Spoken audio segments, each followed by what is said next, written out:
कल्याण तालुक्यामध्ये कालसुद्धा जवळपास 65 मिलीमीटर पाऊस पडलेला आहे आणि आज सकाळपासून सुद्धा संततधार पाऊस सुरू आहे.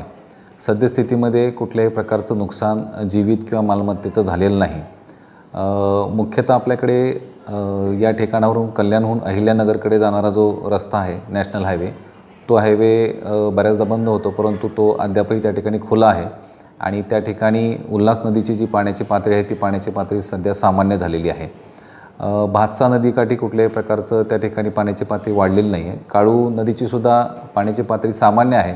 तथापि टिटवाळ्याकडून रुंदे आणि पुढे जाणारा जो रस्ता आहे त्या ठिकाणी मात्र तो पूल जो आहे तो कमी उंचीचा असल्यामुळे त्या ठिकाणी पुलावरून पाणी वाहत आहे, तर तो सद्यस्थितीमध्ये बंद झालेला आहे. परंतु त्या गावांना उतने मार्गे, खडवली मार्गे त्या ठिकाणी टिटवाळ्याला येणारा रस्ता आहे, त्यामुळे संपर्क जो आहे तो संपर्क त्या ठिकाणी सामान्य आहे.